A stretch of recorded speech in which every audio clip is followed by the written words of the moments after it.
fumaça na cova, eu vi a comida andar, eu vi o Antônio Gomes, lá no alto da favela, eu vi o Antônio Gomes, lá no alto da favela, na frente e outra na praça, e a moça passou por rebela, na frente e outra na praça, e a moça passou por rebela, eu tava na pobreza, eu vi a rua fechada, eu tava na pobreza, eu vi a rua fechada, eu vi a fumaça na cova, eu vi a comida andar, eu vi a fumaça na cova, eu vi a comida andar, eu vi o Antônio Gomes, lá no alto da favela, eu vi o Antônio Gomes, lá no alto da favela, na frente e outra na praça, e a moça passou por rebela,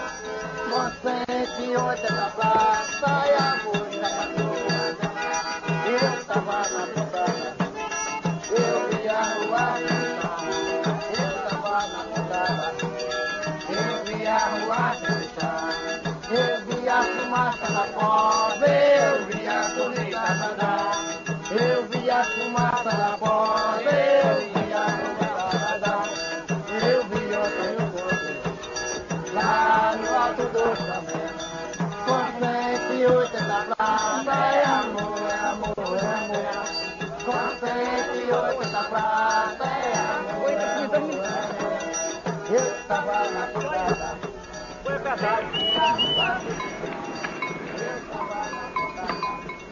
Quixeramobim, sertão do Ceará.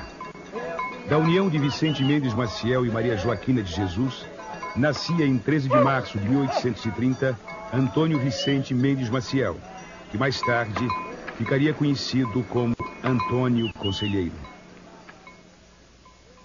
Os Maciéis, família numerosa e de poucas posses, se envolveram em conflitos com os poderosos araújos. Foi uma longa e trágica luta que ficou célebre na história do Ceará. Pelo lado, eu me sinto muito alegre de pertencer a uma família de um herói, mas pelo outro eu me sinto triste porque houve grande derramamento de sangue que não era para ver.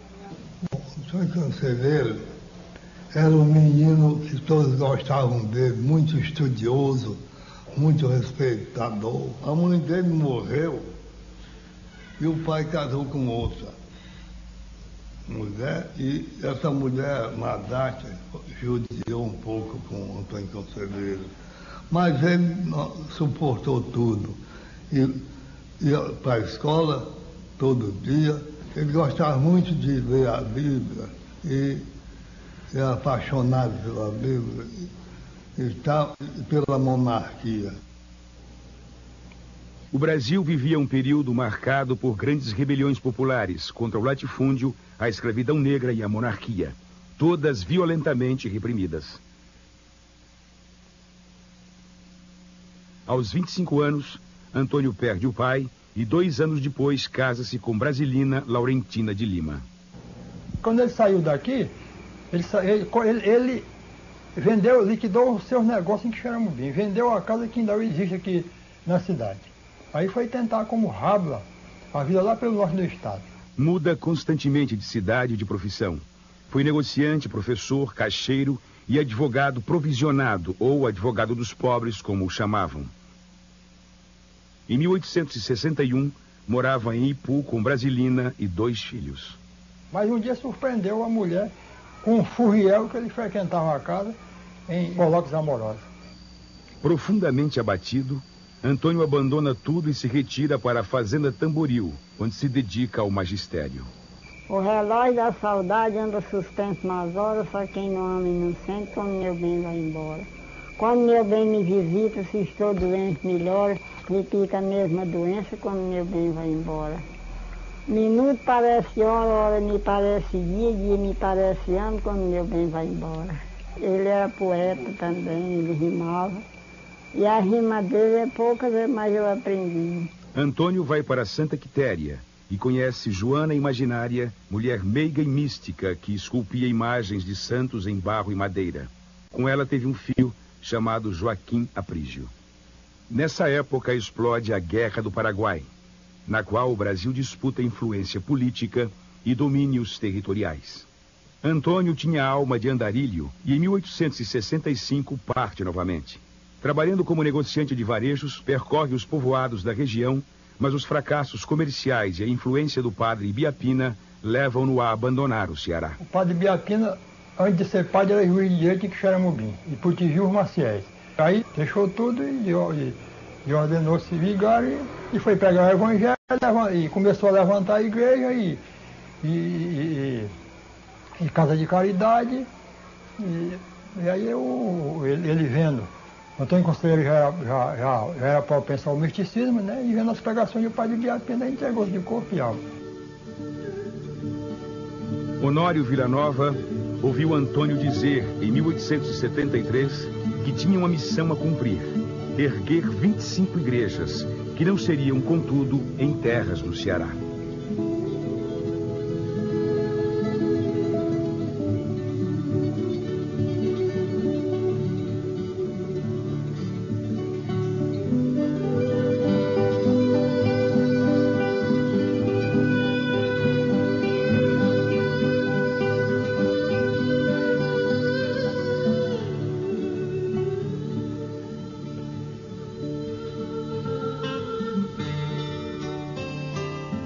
Andando pelo sertão, sem temor vai em frente, Antônio penitente,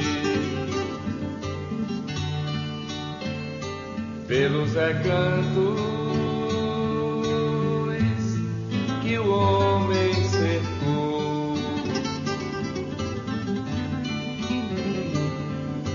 Vai o velho guerreiro nas entranhas do tempo, além do pecado, além do poder e do sofrimento. Além do pecado, além do poder e do sofrimento.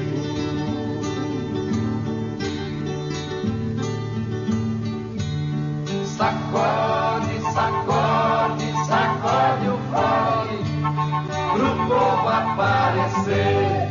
Sacode o fole, oi, sacode, sacode, sacode o fole, pro povo aparecer, sacode o fole. Bernante anunciando, aponta o seu cajado, fala da vida, Antônio dos retirantes. O auá, sempre luzente, risca no céu, Antônio dos penitentes. O Rabudo, que é um jornal de instância, foi quem trouxe a primeira notícia sobre o conselheiro que nós temos conhecimento, notícia publicada na imprensa, em novembro de 1874. O conselheiro passou na região, como nós sabemos, de Sergipe, e evidentemente ele deixou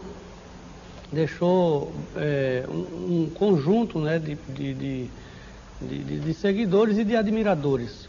Em 1876, conselheiro é preso em Itapicuru, acusado de crimes em sua terra natal. Esse fato originou uma lenda que percorreu de boca em boca todo o sertão. Que o negócio diz que foi assim, a mãe dele foi quem fez o inferno para ele. Disse a ele que a mulher dele era farsa. Aí ele diz, não é, não é. Ela foi e disse, você diz que não é, você se faz uma viagem e se esconda. Aí ele foi e fez que fazia viagem, se escondeu. Ela que fez, vestiu em traje de homem, botou um chapéu e quando acabou saiu e chegou de noite. Chegou e bateu na porta, bateu na janela. A mulher disse que estava dormindo junto com a filha. bateu lá e bateu cá e tal. E ele estava escondido, aí atirou nela. Atirou, ela caiu. Quando caiu, ele chegou, quebrou a porta e entrou. A mulher estava dormindo, matou a mulher e a filha. Quando voltou, que chegou, disse que era a mãe, que a virou, era a mãe dele. Ali. Ele não olhou, quando entrou, não olhou. Assim dizem o povo, não sei, eu não vi, não é? Foi mentira. É mentira. Eu vou desfazer agora essa calúnia que foi assacada contra o Antônio Conselheiro. O Antônio Conselheiro, ao casar-se em 1857, já era órfão de pai e mãe. Comprovada a sua inocência, é libertado e retoma as peregrinações. Era um ano célebre em todo o Nordeste, 1877, o início da Grande Seca. Essa foi terrível. Essa comia até cobra e raposa e quanta coisa medonha. Morreu muita gente de fome. Vou-me embora desta terra, segunda-feira que vem. Quem não me conhece chora, quanto mais quem me quer bem. Oh, boi, oh, boi, oh, boiado, oh, boi. Quando chega a tardezinha que o capim pega a murchar, me lembro de pai e mãe, dá vontade de chorar. Oh, vaca bonita, oh, boi, oh, boi. Conselheiro vivencia a dor e o sofrimento do povo nordestino e afirma que iria para onde o chamavam os maus aventurados. Como um semeador de oásis no deserto, ergue templos sagrados para o povo em muitos lugares esquecidos e abandonados. Na construção da igreja, o freguês chamava João Ciscaio, assim minha sogra dizia. Chamava João Ciscaio, tirando as pedras, é aqui perto. Pois bem, então uma pedra bateu no pé dele. Ele disse, ô diabo, quer quebrar meu pé? Pois bem, mas jogaram tudo em cima dos carro de boi carregava. Quando chegaram com o carro que estava descarregando, ele chegou e bateu com a bengala. Diz, olha, essa pedra eu não quero aqui. Então disse que teve um que chamava Crescenso, assim minha sogra dizia, que dizia, mestre, por que manda retirar essa pedra? Porque ela foi xingada lá. A abolição da escravatura é proclamada. Conselheiro recebe com entusiasmo esta medida, pois há muito tempo já fazia pregações abolicionistas em suas andanças. Antes da abolição, há um depoimento de um italiano que estava marcando a estrada de ferro que devia partir de Alagoinha. E ele diz que cerca de 4.000 escravos saíam das redondezas no fim do dia e ouviam a palavra do conselheiro e de madrugada voltavam para a sua fazenda. Um ano depois, veio a República e com ela medidas como o casamento civil e a cobrança de impostos. Conselheiro não aceita o novo regime e passa a combatê-lo com firmeza. Para ele, a República queria acabar com a religião e apenas a família real tinha poder legítimo constituído por Deus para governar o Brasil. Só podia ter amor, a monarca. No início de 1893, em Natuba, Conselheiro destrói em praça pública os editais republicanos de cobrança de impostos. Essa atitude provoca a ira das autoridades locais, que o denunciam ao governo estadual e pedem repressão policial. No final de maio, Conselheiro estava em Maceté, quando chegam 30 soldados e um tenente vindos de Salvador para prendê-lo. Seus seguidores, armados de garruchas e espingardas de caça, reagem, provocando a fuga desordenada da tropa. Maceté não há senão essas armas simples e o cacete. Há um soldado que foi morto a cacete. A situação era tensa e a pressão política tendia a crescer. Conselheiro reúne seus seguidores e parte sertão adentro, em busca da terra prometida.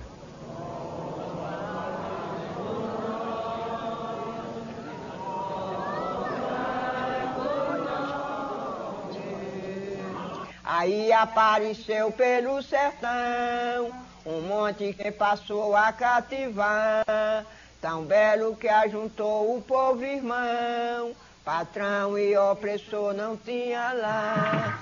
Deixem-me viver, deixem-me falar. No coração da Bahia, em meio à vegetação da Caatinga, existia um velho e decadente povoado à beira do rio Vaza Barris. Este o lugar escolhido por Antônio Conselheiro, em junho de 1883, para construir sua morada. Foi naquele tempo o conselheiro passava aqui e queria que todo mundo acompanhasse, falando que lá tinha pão e leite, a água virava leite e as pedras viravam pão. Aí o povo naquele tempo era todo mundo, já sabe como é, né? Foi todo mundo interessado, pensava que ele era o quê? Deus ou sei lá, um santo. O nome do lugar era Canudos. Conselheiro o rebatizou de Belo Monte.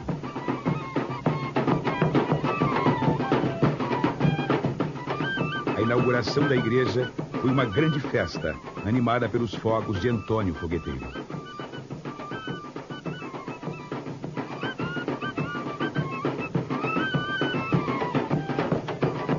Esse cruzeiro do conselheiro era na frente da igreja de Santo Antônio, feita por o conselheiro, não é? A primeira preocupação dele, enquanto a própria igreja e os outros poderes concentravam a terra, o conselheiro veio anunciando que a terra, com toda a sua força bíblica, a terra é do povo, a terra é de Deus, a terra é de vocês, ocupem-na. Porque a terra é um bem da vida, é um bem da criação. O arraial de Belo Monte se tornou uma lenda em todo o sertão nordestino. Então começou a fluir sertanejos, tiveram o nome de jagunço. De toda parte começou, tanto do Ceará como da Paraíba, todo o Nordeste, e mais ainda da Bahia. E ficaram tudo apaixonados pela doutrina deles. A igreja logo se tornou pequena para a multidão que se reunia à noite.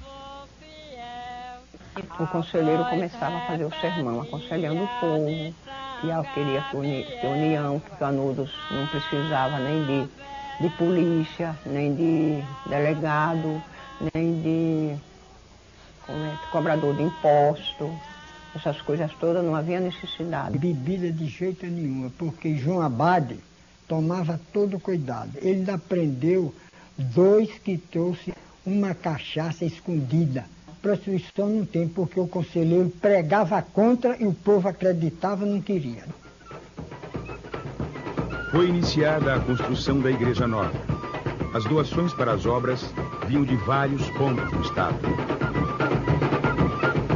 Aí quando eu vi toda a madeira, que mandou os 16 homens pegar e suspender, cadê? Não caminharam 10 metros, botaram no chão. Disse, não vai não, então um peso horroroso. Vai, não vai, tornaram a pegar de novo, pôr abaixo. Aí ele disse, deixa aí, vamos ver como é que vai resolver. Principal é o principal. Aí foi bater lá onde ele estava, conselheiro. Tem um negócio uns 2 quilômetros, mais ou menos, foi lá. Chegou lá e disse, bom Jesus, o Antônio, a principal peça para a igreja, não há quem possa com ela. Já botei 16 homens e não está no lugar. Aí ele disse, é muito longe? Ele disse, não, é perto. Vamos lá, vamos. Aí saiu o conselheiro. Quando chegou lá, ele olhou para a peça, me disse o Zé Vicente. Olhou para a peça, pegou o cajado, deu 3 pancadas na ponta da cunheira, no meio deu 3 e na outra ponta gritou, rapaziada, pega o pó e vamos embora. Aí, quando pegaram, foram. A Praça das Igrejas era o centro da comunidade. Era circundada por inúmeros becos estreitos e entrelaçados, compostos de casas de taipa que eram construídas de forma desordenada e em grandes mutirões. O Honório Villanova disse que havia um verde muito constante em Canudos na época do conselheiro, que havia às margens do Vaza Barris uma agricultura de subsistência que alimentava o povo da região. Agora, Frei João Evangelista, quando esteve em Canudos, em 95, e apresentou um relatório a respeito, ele disse que as condições de alimentação eram muito precárias, que o povo passava por grandes dificuldades. Disse ainda Honório Villanova: grande era Canudos do meu tempo. Quem tinha roça tratava da roça na beira do rio. Quem tinha gado tratava do gado. Quem tinha mulher e filhos tratava da mulher e dos filhos. De tudo se tratava, porque a nenhum pertencia, e era de todos, pequenos e grandes, na regra ensinada pelo Peregrino. É uma sociedade solidária, fraterna, igualitária, em função da própria necessidade de criar os instrumentos e os elementos da subsistência de todos, né? Isso faz com que, efetivamente, Canudos seja uma grande experiência que a gente pode ousar chamar socialista. Entre a população de Canudos estavam muitos negros ex-escravos que, após a abolição, acompanharam o conselheiro. Os índios das aldeias Caimbé, Quiriri e Tuxá também eram uma presença marcante. Canudos, pelo fato do seu líder maior não ter reconhecido a República, não reconheceu automaticamente o governo republicano. Então Canudos praticamente era uma cidadela independente dentro do país. Eu acho até que a única comparação que se pode fazer com relação a Antônio Conselheiro, embora guardadas as devidas proporções, é o poder de Antônio Conselheiro só tem paralelo histórico nos faraós do Egito. Porque ele assumia todos os poderes, ele era executivo, ele era legislativo, ele era judiciário e ele era também Deus, como o faraó do Egito. Embora ele dissesse que não era Deus, aquela coisa que quando se ajoelhava para beijar os pés ele dizia: levante-se que Deus é outra pessoa, mas essa era a posição dele, o povo acreditava que ele era Deus. Então, nesse particular, Canudos era sui generis, não tinha semelhança com as outras cidades. Mas no que respeita aos seus aspectos urbanos, no que respeita ao tipo de organização social, no que respeita à pobreza, às carências generalizadas, eu acho que Canudos não tinha muita diferença das outras cidades do sertão. Canudos, no meu entendimento, é a cidade dos despossuídos, dos desesperançados, né, dos marginalizados, pessoas que viviam sob o baraço e o cutelo dos grandes coronéis, dos grandes proprietários, senhores da verdade e senhores até da mentira, né, donos de tudo e de todos, que marcavam gado como marcavam gente. Então, Canudos é essa alternativa, é essa perspectiva, é a oportunidade de pessoas que nunca tiveram a chance de dizer não ao latifúndio, dizer não ao coronel e participar de uma utopia, da construção de uma utopia que facultava a eles essas formas de vida ou essa forma de convivência absolutamente nova no seu cotidiano. Eu acho que existiu uma sociedade igualitária, um socialismo utópico.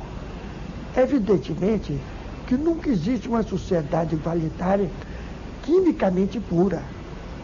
Tem sempre requisitos das outras formas de produção. Então, se havia alguma coisa que destoasse desse sentido, era puramente secundária. Se a terra era comum, se a produção era distribuída por todos, evidentemente o que prevalecia era um sistema igualitário. Eu não acredito em sociedade igualitária. Por quê? Os comerciantes são muitos e todos eles referidos pelos sobreviventes, pelos jornais da época. Antônio da Mota, Antônio Villanova, o Antônio dos Pocinhos, o Marciano de Sergipe, o Macambira, entendeu? Eram homens de recursos e tinham como que uma importância aí. Há uma carta publicada que um diz assim: meu compadre, venha que eu tenho 3 casas para lhe vender. Então não era igualitária esta sociedade, você tinha casa e negociava até com as casas. Esse fato de que houvessem propriedades privadas particulares, ou nas redondezas ou dentro de Canudos, não altera, no meu entendimento, a substância essencial do que foi Canudos, né? Se você tinha 1, 2 ou 3 proprietários, você tinha uma grande massa da população usando coletivamente a terra. Não é o privilégio que caracteriza a sociedade canudense, é a forma igualitária de vida da maior parte da população, né? A segunda cidade da Bahia, no século XIX, com 30 mil habitantes, tendo que alimentar todo mundo, ela tinha que buscar uma forma de distribuição de bens equitativa, justa, porque senão era impossível, senão era reproduzir a miséria da sociedade republicana, da sociedade conservadora brasileira, em muito maior intensidade. O limite que Canudos se estabeleceu foi exatamente em função da concepção moral, política, autoritária da igreja. Quer dizer, Conselheiro é um homem efetivamente comprometido com a religião cristã, tá? Com a igreja católica, que é extremamente repressiva em seus aspectos.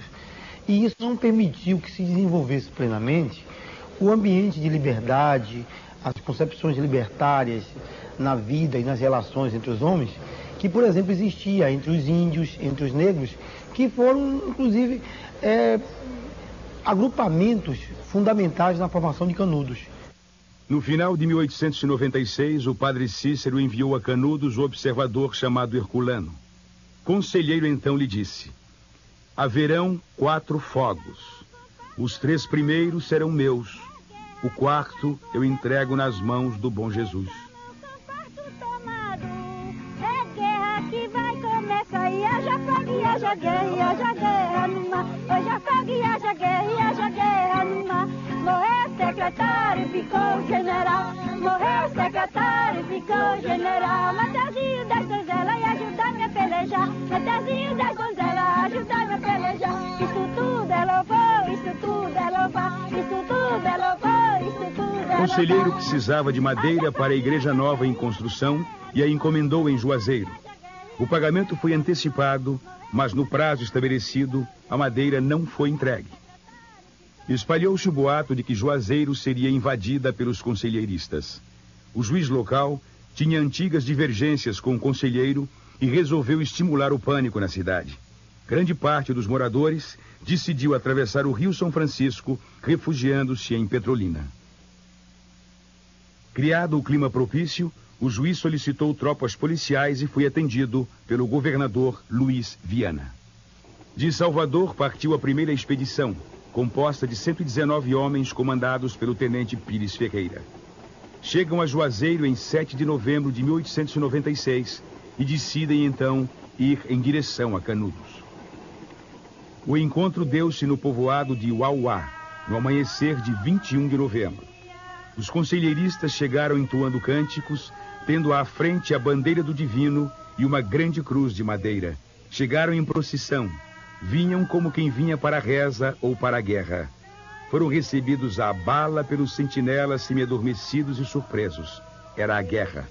O conflito generalizou-se rapidamente. Violento, numa desproporção muito grande entre as partes, porque uns eram armados com armas próprias de guerra e os outros vinham com armas de caçar passarinho, cacete, de ferrão de furar boi. Passadas várias horas, os conselheiristas comandados por João Abade resolveram se retirar, deixando para trás dezenas de companheiros mortos e um quadro desolador.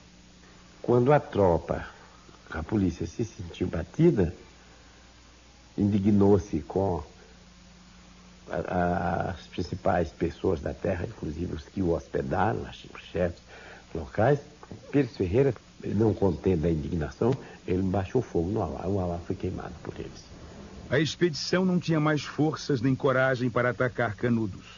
naquela mesma tarde, retornaram para Juazeiro com o saldo de 8 mortos e 17 feridos. Que tinha se dado esse fogo no Auá, pois bom, com 3 dias o conselheiro mandou tirar aí uma gota de homem quando acabar e enterrar os mortos. Aí, 20 homens foram. Quando chegaram lá, mó da Fiditina, não puderam enterrar, voltaram para trás. Quando chegaram, disse o conselheiro, não podemos enterrar os homens por causa da Fiditina, que não dá jeito. Aí meu pai Pedrão falou, se eles não foram enterrados porque lá não foi um homem. Se tem ido um homem, eles tinham enterrado. Foi bom. Aí o conselheiro diz, e você vai e enterra? Diz, vou e enterro. Diz, eu tiro 20 homens aí, vá. Ele foi, quando chegou lá, era a perna para um lado, cabeça para outro, era um rubo demais. Não puderam encostar com a Fidentina, mas ele rompeu e entrou. Foi bom. Aí ele mandou cavar 2 buracos, cavaram. Num, ele cansou de me dizer, num eu botei 75 e no outro botei 60. Em Canudos correu o boato de que Antônio da Mota, compadre e amigo de conselheiro, tinha avisado a tropa. Foi o suficiente para ter sua casa invadida e ser morto, juntamente com todos os filhos homens. Eu acho que após aquele massacre, aquele banho de sangue, que foi o trucidamento da família Mota, se esperaria de um homem como Antônio Conselheiro uma ação muito mais enérgica. E o que você vê é uma ação omissa. Você vê a omissão, o silêncio, né, o acomodamento das coisas.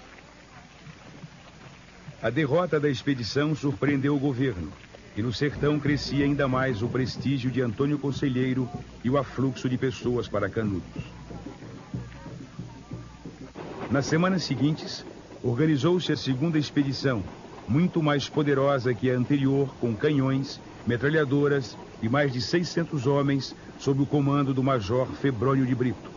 Embalados pela confiança numa rápida vitória, partiram de Monte Santo em 12 de janeiro de 1897. Nesse mesmo dia, Antônio Conselheiro concluiu em volumoso livro suas prédicas, obra manuscrita que contém pensamentos e discursos sobre religião, monarquia e escravidão.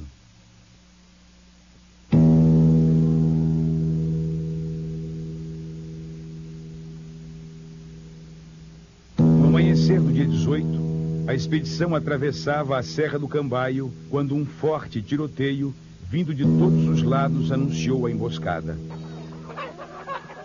Houve um grande corre-corre em meio à fuzilaria. O pleno conhecimento do terreno proporcionava aos sertanejos uma melhor posição de tiro, causando muitas baixas entre os soldados. A luta durou mais de 5 horas, quando finalmente a força militar prevaleceu e avançou, deixando muitas perdas entre os conselheiristas. No fim da tarde, a expedição acampou à beira da Lagoa do Cipó. Na manhã seguinte, houve um novo ataque, desta vez mais compacto e direto.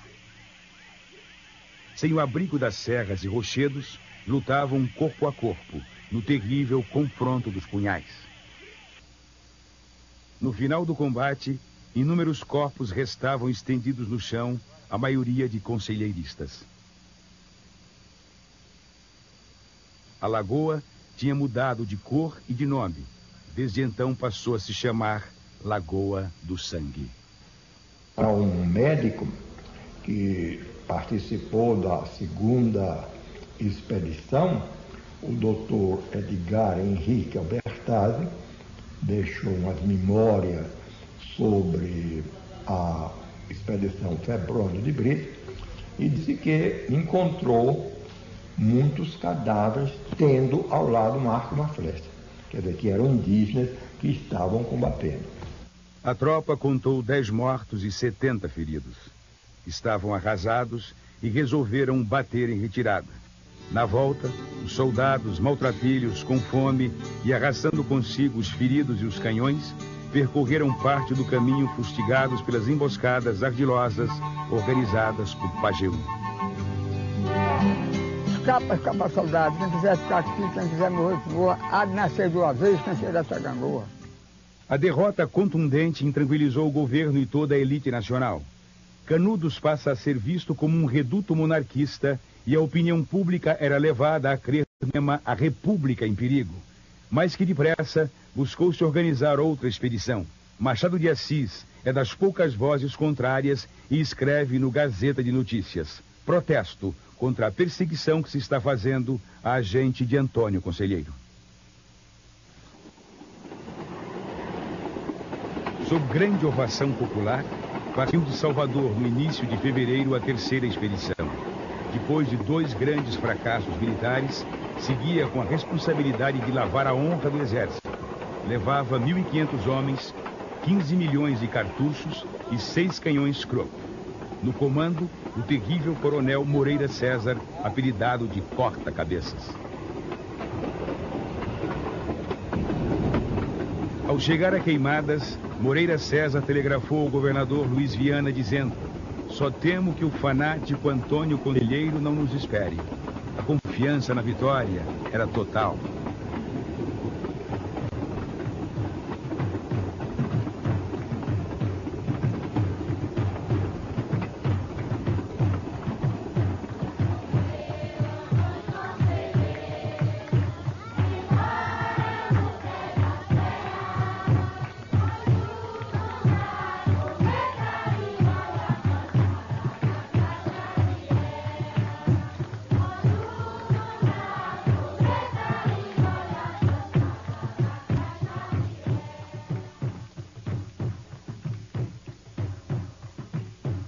No caminho para Canudos, Moreira César mandou prender o padre Vicente Sabino, que morava no Cumbe, por este manter boas relações com o conselheiro. Ele era ateu, Moreira César, terrível, ateu terrível. Na manhã deste dia, pela primeira vez em toda a campanha, os soldados avistaram Canudos. Moreira César euforicamente gritou para os seus homens: vamos tomar Canudos sem disparar mais um tiro. A baioneta. O ataque começou com um bombardeio e, a seguir, uma rápida investida da infantaria que ocupou algumas áreas da cidade. A reação veio com uma tempestade de tiros, partindo dos defensores alojados em casas, becos e nas torres das igrejas. A cavalaria entrou em cena, mas no terreno acidentado foi ineficaz e tornou-se alvo fácil. Os acontecimentos desestruturaram a Força Federal. A insegurança e a indisciplina já dominavam suas fileiras e as perdas cresciam assustadoramente. Os conselheiristas também acusavam muitas baixas, mas tinham um melhor posicionamento tático, ocupando todos os espaços com rápidas substituições dos que caíam. O combate se arrastava dramaticamente há algumas horas, quando Moreira César, insatisfeito com seus comandados, irrompe na linha de frente. E entrou e lá vai, que quando estava dentro do rio, para saltar para o lado, para o outro lado, recebeu um balaço por trás das costas. Quem atirou nele disse que só podia ter sido a força. Ele disse que tinha um pacacete de aço, que batia a bala, caía no chão. Mas recebeu o balaço. Aqui diz que foi dizendo: Tamarim, toma conta do comando que estou baleado. E aqui deu no reda do cavalo para trás e os jagunços aí criaram arma nova e ferrei tempo. Deu-se o recuo para o abrigo do Alto do Mário. O coronel Tamarindo, muito abatido, nada fez. O sol começava a se pôr. Em um cenário sangrento e doloroso, a luta havia terminado por ora. Em Canudos, o sino da igreja, tocado por Timotinho, anunciava a vitória. Estava derrotada a célebre expedição. A nossa batalha é uma beleza, avistei de longe, é uma fortaleza. A noite veio cobrir o desespero e o medo de centenas de soldados encurralados no morro. Durante a madrugada, os oficiais reunidos tomaram uma decisão histórica: bater em retirada. Moreira César é comunicado, não concorda e registra por escrito o seu protesto. No amanhecer do dia começou a viagem de volta. Era como um pesadelo que ainda não havia terminado. Mas uma vez surge Pajeú, liderando seus companheiros em emboscadas que aterrorizavam os soldados. Era o que faltava para o pânico tomar conta da tropa, que numa fuga desabalada abandonava feridos e armamentos. Itamari correu, eles saíram, mata aqui, mata acolá. Moreira César morreu aí na Imburana, que já ia baleado, e foram matar Tamarim, no Angico. Com 3 léguas quase, do canudo, 3 léguas. Coronel Moreira César, rolo de capinha-açu, levou bala no canudo, foi pro bico do urubu. O fracasso da terceira expedição, segundo o escritor Aristides Milton, caiu como uma avalanche na alma sobressaltada da nação. Os meios políticos e militares do país estavam em pânico. Afinal, um agrupamento de sertanejos mal armados estava vencendo as tropas de elite da República. Na noite que chega no Rio de Janeiro, a notícia da derrota da expedição Moreira César e da morte, não só a derrota da expedição, como a morte do seu comandante em combate, só no Rio de Janeiro 3 jornais monarquistas são empastelados. A palavra usada, mais geralmente usada, era extermínio. O extermínio dos inimigos da República. A imprensa carioca apontava a Bahia como um estado monarquista.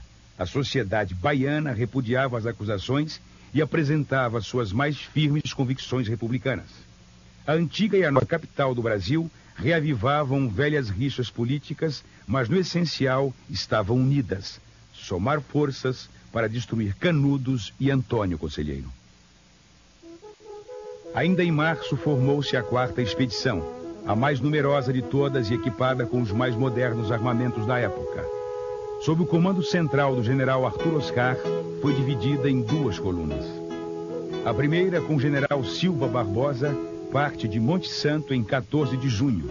Eram mais de 4.000 soldados e destacava-se na sua artilharia o canhão Whitworth, o célebre 32. Na retaguarda, protegendo 750 mil quilos de mantimentos e munições, seguia o 5º Corpo de Polícia da Bahia, destacamento formado por 400 jagunços contratados no interior do estado.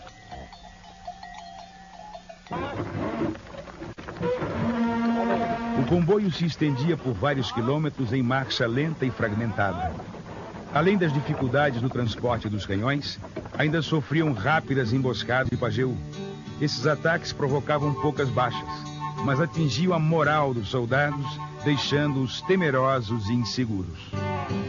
Ao se aproximar do arraial, uma surpresa esperava a coluna.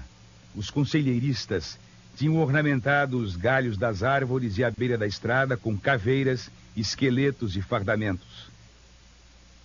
Eram os restos da expedição Moreira César. A segunda coluna, com o general Cláudio Savagé, partiu de Sergipe, se agrupando em Jeremoabo, de onde 2.500 homens prosseguiram em 16 de junho. Devido ao seu desempenho ao se aproximar de Canudos, recebem a denominação de Batalhão Talentoso. Este apelido vem depois do combate de Cocorobó, que foi realmente o primeiro e um dos poucos confrontos em que as tropas do Exército venceram francamente os jagunços. As circunstâncias para as tropas do Exército eram as piores possíveis. Inclusive ter que dar uma carga de baioneta montanha acima com os jagunços entrincheirados. Mas mesmo assim, as tropas de Savagé conseguem deslocar os defensores de Canudos dos seus abrigos em cima da montanha e disse que conseguem pô-los a correr. No outro lado, comandando seus guerreiros invisíveis, Pajeú envolveu e conduziu com maestria toda a primeira coluna para o alto da favela, terreno previamente preparado com fossas e trincheiras que permitiam uma posição privilegiada de ataque. Quando Arthur Oscar percebeu a artimanha, era tarde demais. Já estava encurralado.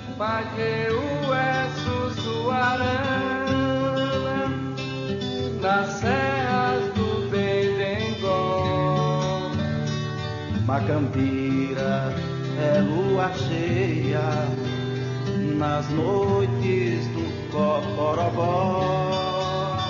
Conselheira, semente da vida, brotando florida nos raios de sol. Trabuco, Caratacá, Macedé e Xorroxó. Trabuco, Caratacá, Macedé. O dia 28 de junho foi dramático para a primeira coluna. O tiroteio era forte e incessante, e as reservas de abastecimentos que vinham na retaguarda tinham sofrido ataques e estavam cercados. Começava a faltar munição e comida, e as baixas aumentavam rapidamente, inclusive no comando. O conselho mandou cercar a divisão, fazendo melhor pontaria sobre os homens de Garão, porque ele não entendia nem a sua expedição.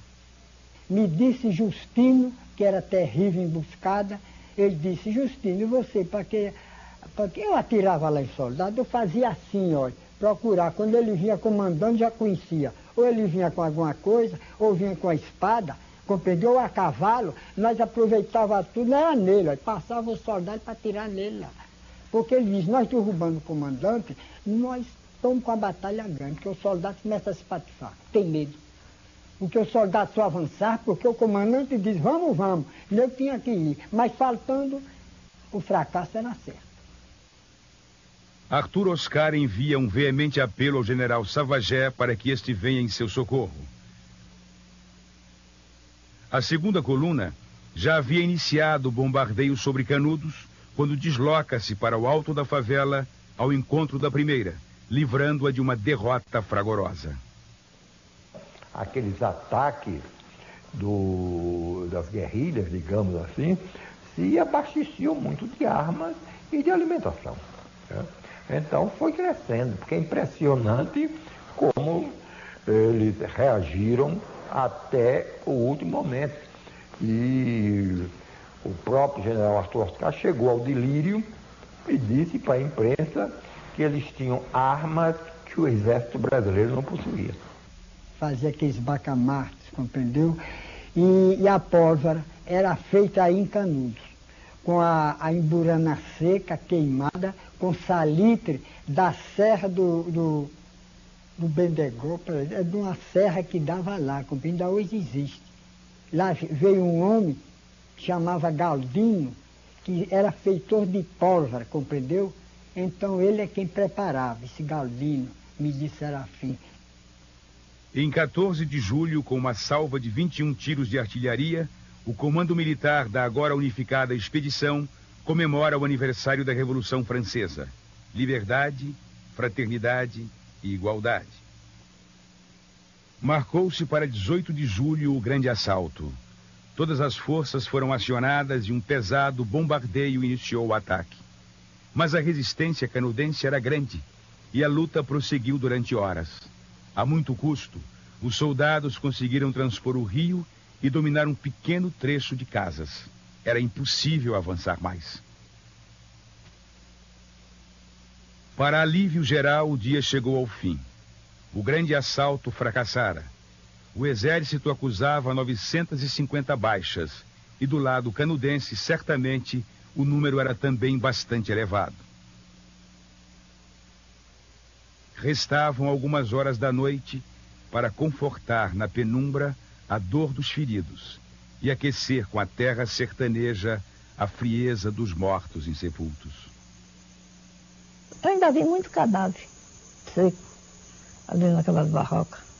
Estava com o pão aí estirado aí morto. Seco, seco. Arthur Oscar pede urgente reforço ao governo federal. Afirma já ter mais de 1.700 baixas e que nem em 5 anos de guerra do Paraguai viu coisa parecida. A opinião pública estava histérica. 8 dos principais jornais do país enviaram correspondentes ao palco da luta. E as notícias não conseguiam explicar tanta dificuldade e demora de um exército bem equipado, formado por tropas de 17 estados brasileiros, em destruir um reduto sertanejo. Os habitantes de Canudos se defenderam de uma agressão e se defenderam até as últimas consequências, porque eles estavam lutando por uma causa que era bem próxima, enquanto os soldados vinham lutar em nome da República, cuja República nem todos estavam, digamos assim, imbuídos desse sentido do ideal da República. No acampamento militar, as condições de higiene e saúde eram péssimas e um surto de varíola começava a se alastrar. De Salvador, segue apressadamente um grupo voluntário de estudantes de medicina. Neste ambiente, cresciam a indisciplina e as deserções. Há uma declaração, eu creio que é do Dantas Barreto, que duvidava da fidelidade das tropas de Sergipe e da Bahia, que tendiam a passar para o lado de Canudos. Em Canudos, a situação também era muito grave. Diariamente, a cidade sofria um bombardeio incessante, mas impressionava a tropa a postura em combate dos sertanejos. Nunca tocavam em dinheiro o objeto de valor dos soldados mortos e jamais abandonavam na frente de luta seus companheiros feridos que eram tratados pelo médico do arraial. Ele curava o Mané Quadrado. Ele era um caboclo do Rudelo. Ele veio para Canudos. O serviço dele era esse, curando. Aqueles baleados, tudo ele fazia o serviço. Banhava, tirava o enticaço. Me disse Serafim, que assistiu muito isso, ele conhecido o caboclo. Tirava o enticaço da emburana de cheiro, cozinhava aquela água, tirava agora uma madeira que tem lá, chamam do brabo, compreendeu? Tirava aquelas lascas e assava aqui até torrar. Quando torrava, pisava e lavava com a água da umburana de cheiro e botava aquele pozinho fino da folha do umbu brabo. E com aquilo não dava o teto nem nada, a pessoa vinha sarar. Em 10 de agosto parte o reforço da famosa Brigada Girar, formada por 1.100 homens que ao longo do caminho foi se reduzindo drasticamente. A proximidade do cenário da guerra provocava uma crescente onda de pedidos de baixa. A até então intrépida brigada chegou ao alto da favela com 800 homens amedrontados e o apelido nada lisonjeiro de Mimosa. As táticas usadas pelos conselheiristas era aquilo que a gente hoje chama guerra de guerrilhas, né? Inicialmente, pelo menos, eles caçavam homens, como se caça animais. E como todo homem do sertão, ainda hoje, caça para garantir sua sobrevivência. Toda essa capacidade de caçar animais foi transferida para a caça aos soldados. Quando o soldado fumava, pô, papai deitadinho no chão. Quando eu dava, agora a minha mãe disse, a força quando estava, o tiro era de uma vez. Agora os alunos eram não tinha regra de briga, não é? Menino velho, menino velho, caboclo índio, vamos logo guerrear. Menino velho, índio galego, vamos todos guerrear.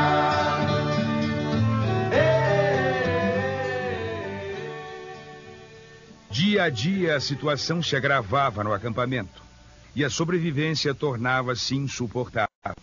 Um oficial escreveu em seu diário: a fome tortura, o calor queima, a sede abrasa, a poeira sufoca e os olhos esbugalhados fitam o vácuo. Alarmado com a possibilidade de mais uma derrota, o governo envia o próprio ministro da guerra, Marechal Carlos Machado Bittencourt, que em 5 de setembro se estabelece em Monte Santo e toma providências enérgicas, conseguindo regularizar o abastecimento das tropas em combate. Com o ministro segue o reforço de 3.000 soldados. O governo mandava a força, fazia aquele tiroteio, fazia aquele fogo. Aí voltava, morria o que morria, morria a carne, morria os que vinha, morria o que vinha, morria o que estava dentro, aí o resto voltava, né? Quando era depois, assim que saía, vinha mais gente para dentro, entravam mais para dentro, na força de conselheiro, né? Tudo para dentro que era para vencer. E foi por isso que a guerra foi aturada, foi por causa disso, né? Porque eles ficavam remetendo. Mesmo durante esse conturbado período, todos os dias, às 6 horas da tarde, Timotinho subia à torre da Igreja Velha e tocava a hora da Ave Maria.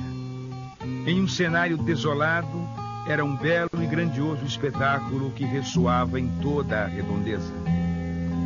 Belo monte, alto alegre, se despede de mim que já O Timotinho acabou morrendo, Canoa, quando desabou o sino com a torre, já derrubado, já no fim, dia de setembro. Para derrubar a igreja custou caríssimo para lá ir abaixo. Mas com muita pancada de balas grossas, porque aqueles primeiros canhões 27, batia nada, não fazia nada. Foi que veio aquele. Ele trouxe o 32. Aí começou a usar o 32, que as balas eram 18 quilos também, que ainda peguei numa, entendeu? Era assim meio retorcida, assim com o bico. Foi essa que começou a bombardear, a fofar, até que derrubou a torre da igreja. Essa matadeira. Era chamar uma peça de matar o pessoal. Assim mesmo, quando disparava, olha, as balas eram desse tamanho. E agora aquela cabeçona redonda se tratava ali. Quando disparava, acabava com o mundo. Eles então apelidaram. Vamos quebrar a matadeira. Como saiu 11 para fazer isso. Sei até quem foi o chefe que se ofereceu. Foi Joaquim Macambira. O conselheiro, ele disse assim, tanta imagem e tanto inocente, para esse Zé Credo acabar. Aí meu pai disse, e você sabe que o conselheiro vai-se embora ou vai morrer? Anoiteceu, não amanheceu, não teve quem ouvisse mais. Não sabem para que mundo deu, nem se morreu. Quando foi no outro dia, caçaram o conselheiro. Morto não acharam. Ele não sabe.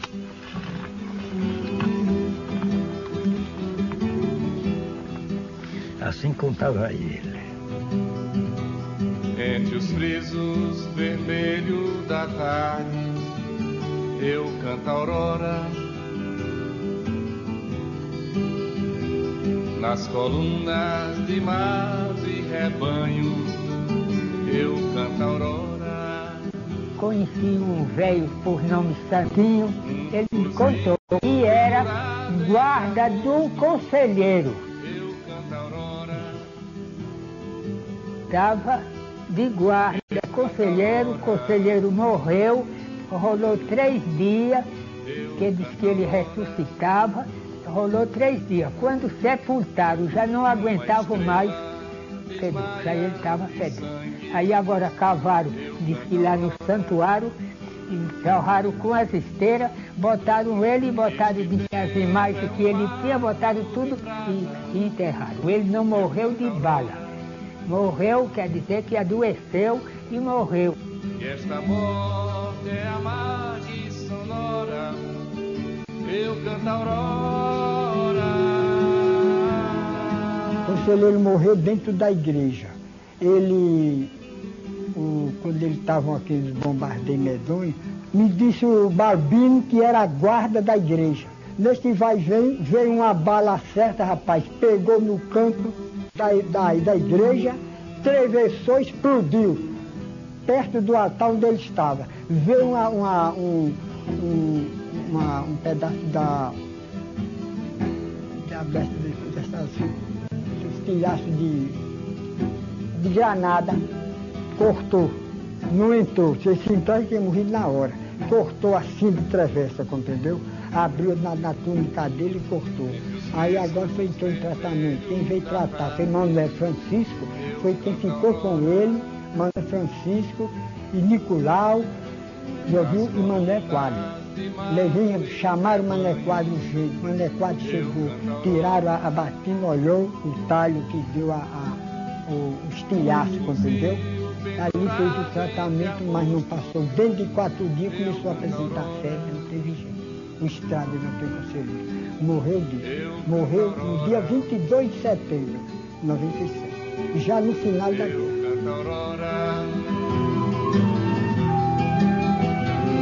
Uma estrela desmaia de sangue, eu canto a aurora.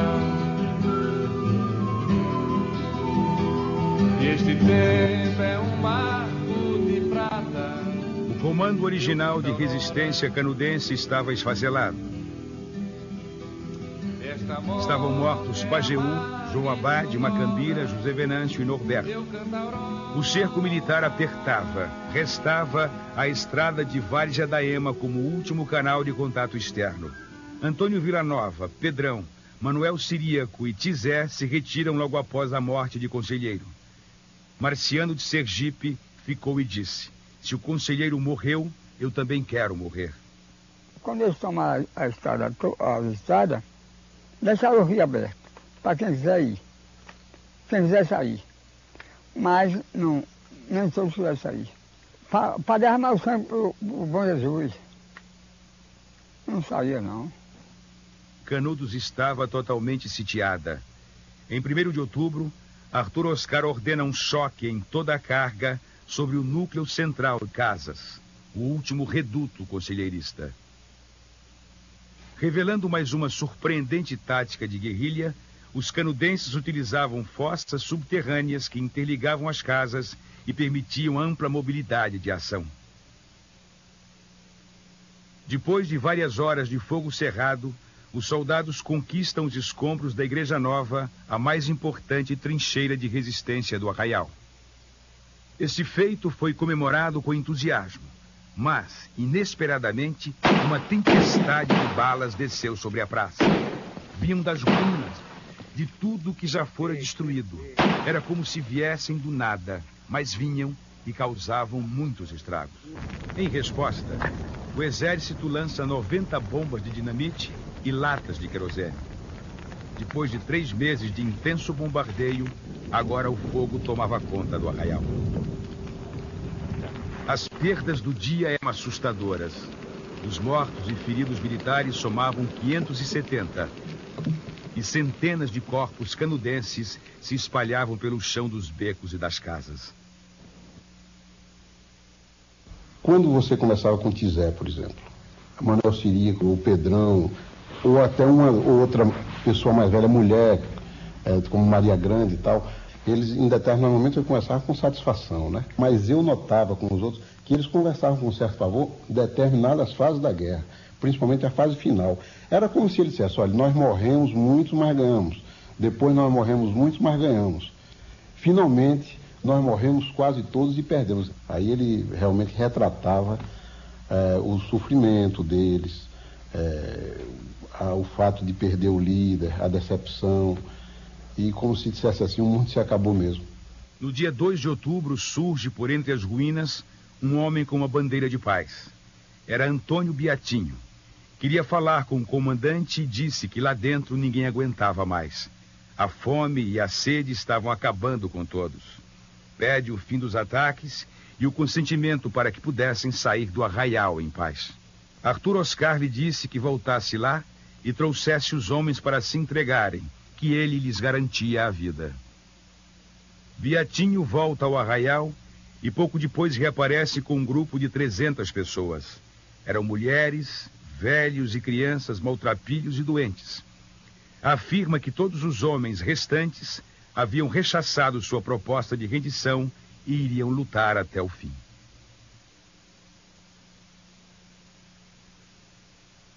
O ataque prosseguiu com o fogo se alastrando vorazmente. Por cada beco, palmo a palmo, milhares de soldados avançavam sobre um cenário de fim de mundo. Era a tragédia e o horror sobre uma legião de corpos carbonizados em meio às cinzas dos 5.200 casebres. A preocupação dos generais, segundo Aristides Milton, era não deixar pedra sobre pedra, pois queriam que ali se plantasse a solidão e a morte. O exército lá recebeu a missão de destruir Canudos. Certo ou errado, alguém superior ao exército deu esta ordem. Bem, foram feitas as expedições para lá. Canudos foi construída, dentro do nosso país. Era uma secessão. E essa secessão tinha que ser debelada. Isto aí, na minha concepção, não há dúvida. É um separatismo, todo um separatismo. Ele criou um reino do Belo Monte dentro do país. Bem, agora, a maneira assodada que chegaram lá as expedições, aí já é outro problema. Era preciso que a República, que o positivismo, que a ciência militar se afirmasse de tal forma que nunca mais fosse questionado. Repare que não só Canudos é destruída, é derrotada, é mais do que derrotada, ela é destruída, ela é queimada, ela é bombardeada, ela é salgada e alagada. Nos últimos dias da guerra, aplicou-se largamente nos prisioneiros a gravata vermelha, como era chamada a degola, atingindo até mesmo Antônio Beatinho, que recebera pessoalmente do general a garantia de vida. A degola que foi assim, que metia o dedo nas ventas do freguês assim, quebrava assim para trás, passava o arfanjo, a cabeça caía ali, o corpo ficava se batendo. A cabeça parece que simboliza, não é? Onde estão as ideias, onde está o projeto de uma sociedade diferente. Havia que cortar essa cabeça para que o projeto mesmo acabasse. O que houve no degolamento foi no final, quando os jagunços foram capturados, alguns dos jagunços foram capturados. Mas não houve assim uma prática generalizada dessa crueldade do degolamento, né? E os chefes mesmo, não há notícia que tenha havido chefes que tenham ordenado essa prática. O crime da degola, perpetrado em Canudos pelo Exército Brasileiro, é um crime inominável, imperdoável e que não deve ser esquecido, né? E não se venha dizer que esse crime se deu à revelia da vontade das altas patentes que estavam em Canudos, né? Porque não se degolou nenhum, nem dois, nem este ou aquele prisioneiro. Se degolaram centenas de prisioneiros com a conivência, com a onisciência e com a omissão das altas patentes dos oficiais que estavam em Canudos. Um foi preso, Arthur Oscar perguntou a ele: você quer ter sua liberdade? Na presença de Euclides da Cunha. Você quer ter sua liberdade? Ele disse: eu me dela aceito. Pois diga, viva a liberdade e morra o conselheiro. Ele diz: morra a República e viva o conselheiro. Ele diz: para isso não tem jeito, siga para degola. Daí, a resposta foi duas duras assim. Diga, viva a República, que eu lhe dou a liberdade. Ele disse: viva Bom Jesus Conselheiro, e não a República. A resistência se manteve até o último homem na última trincheira de luta.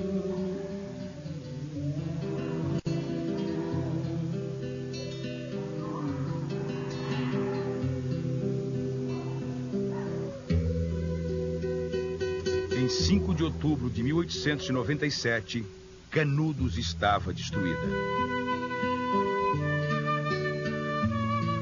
Ficou tudo acabado, olha. É tudo acabado. Quer dizer que aí nada, não estou dizendo, aí não ficou, só tinha. Eu ainda me lembro que tinha aí os cacos velhos de casa e o cachorro. O cachorro disse que ficou aí, que era uma coisa horrível. O pessoal não podia nem andar. E das missas foi muita, que era muita gente. O senhor Cascuri, que morreu foi toda a gente. Foi toda a gente. O corpo de Antônio Conselheiro foi localizado em 6 de outubro no santuário da igreja. Depois de exumado, foi degolado e a sua cabeça levada para Salvador. Mesmo depois da guerra, os sobreviventes, crianças, adolescentes, são vendidos para a prostituição. Porque é preciso que se destrua aquele referencial, aquela utopia, aquele referencial de terra livre para sempre.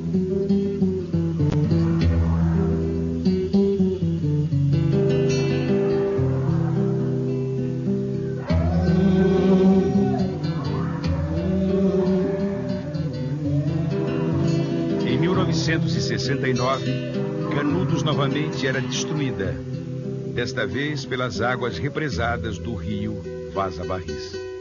Eu acho que eles não deviam ter feito esse açude aí, por causa de este pessoal ter sido derramado esse sangue aí no canudo e ser coberto d'água.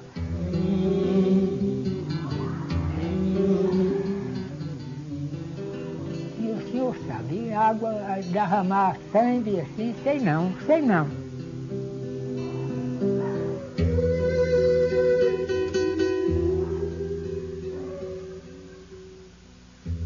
Dentro do Cocorobó ouviu-se um grito por almas inundadas. Raquel chorou do horror da terra que se escuta gritos de dor.